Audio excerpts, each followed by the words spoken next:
সার্জিস, আপনি তো আসলে বাংলাদেশে এবং আপনি বাংলাদেশের মোটামুটি ৫ জন গুরুত্বপূর্ণ লোকের একজন। আপনি ভালো বলতে পারবেন। আপনি আমাকে একটু বলেন তো, আপনি বললেন যে উপদেষ্টারা আসলে তাদের দায়িত্ব পালন করার ক্ষেত্রে অনেকটা মানে আমি কি বলবো যে অনেকটাই পরিচয় দিচ্ছে না। কিন্তু আমি দূর থেকে বাংলাদেশটাকে যা দেখি যে বাংলাদেশটাকে চালাইতেছেন আপনারা।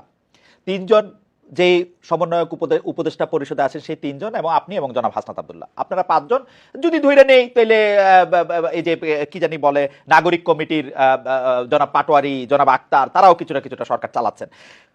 আপনারা সব জায়গায় সালিশ মোকদ্দমা করতেছেন। আপনাদের কথায় আপনারা বদলি করতেছেন।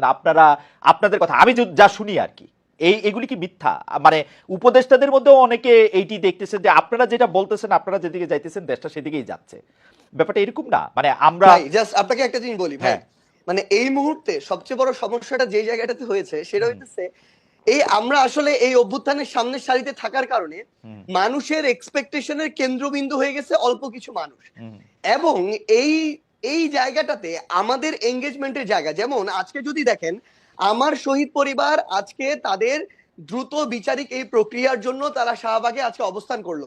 এই শহীদ পরিবারের সাথে আমাদের গিয়ে কথা বলতে হয়, তাদের হয়ে কথা বলতে হয় দ্রুত যেন বিচারিক প্রক্রিয়াটা, অর্থাৎ সরকারের একটা অংশ হয়ে আমাদেরকে আবার এই মানুষগুলো লং টার্ম সাস্টেইনের জন্য বাংলাদেশের এই যে মানুষগুলো তরুণ প্রজন্ম যারা নতুন করে চিন্তা করছে, স্বপ্ন দেখছে, এই অভ্যুত্থানের স্পিডটাকে আমরা যদি ধারণ করতে চাই আমাদের ওইরকম একটা পলিটিক্যাল প্ল্যাটফর্ম প্রয়োজন যেটা থেকে আমরা নতুন করে এই স্বপ্নটা ক্যারি করা আমাদের বেস্ট ট্রাই করব। সেখানে আমাদের সময় দিতে হচ্ছে। আমাদের জায়গা থেকে আমাদের প্রত্যেকটা জেলা উপজেলায় গিয়ে আমাদের যে নিজেদের যে প্ল্যাটফর্মগুলো সেগুলো গুছাতে হচ্ছে।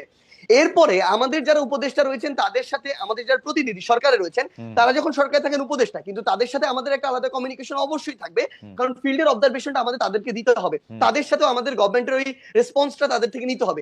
সো এই যে প্রত্যেকটা বিষয় যদি দেখেন প্রত্যেকটা বিষয়ে আমরা আমাদের জায়গা থেকে এগুলো বিভিন্ন ভাবে জনগণের এক্সপেকটেশন অনুযায়ী আমাদের কথা বলতে একটু শেষ করি ভাই। কিন্তু আপনি যে জিনিসটা বললেন এই যে সালিশের কথাটা বললেন, আজকে শাহবাগে আমার শহীদ পরিবার বসেছে, সেখানে তারা এক্সপেক্ট করে যাদের নেতৃত্বে অভ্যুত্থানে হয়েছে আন্দোলনটি হয়েছে তাদের কেউ একজন কথা বলুক, সেখানে যেতে হয়। আজকে যখন আমরা আহতরা কোথায় বসে সেখানে যেতে হয়, সেটা তো অবশ্যই যাবেন সার্জিস, সেটা তো অবশ্যই যাবেন। আমি বলি আপনারা কি ফোন করে এসপি বদল করেন বা সচিব? একটা জিনিস বলি, হ্যাঁ, সচিব নিয়োগে তদবির দেন।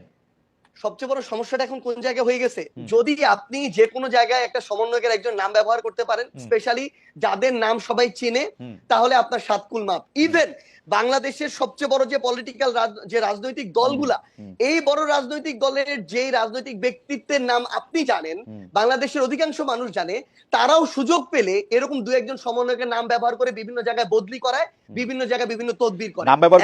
নাম ব্যবহার করলে বদলি হয়, এটাই সবচেয়ে বড় সমস্যা। আমরা তো কখনো চাই না যে এটা হওয়া উচিত, কিন্তু সবচেয়ে বড় কথাটি হচ্ছে যে জায়গাটাতে এই যে বাংলাদেশের এতদিনের যে কালচার নাম ব্যবহার করে, এতদিন শেখ হাসিনা, গণভবন ৩২ এসব নাম ব্যবহার করে বদলি হইতো, এখন তারা মনে করে যাদের নেতৃত্বে অভ্যুত্থান হয়েছে তাদের নামটা যদি ব্যবহার করি, এবং এই যে আমরা যাদেরকে কেন্দ্র করে এখন আমলাতন্ত্র পরিচালিত হচ্ছে, জুডিশিয়ারি পরিচালিত হচ্ছে, কিংবা অন্যান্য যে প্রতিষ্ঠানগুলো পরিচালিত হচ্ছে, তারা তো ওই ট্রেডিশনে অভ্যস্ত, তাদের রক্তে কিন্তু এই সুপারিশ, তদবির, ক্ষমতার অপব্যবহার, এখন যখন এই নামগুলো ব্যবহার করছে বিভিন্ন রাজনৈতিক দলের নেতা কর্মীরা, তখন তারা এই জিনিসটাকে মেনে নিচ্ছে, কারণ তারা এটা তো অভ্যস্ত।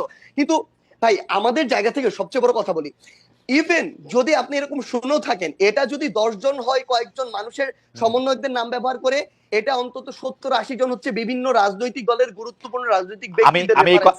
এই মুহূর্তে এটা হচ্ছে। আমি এই কথাটাই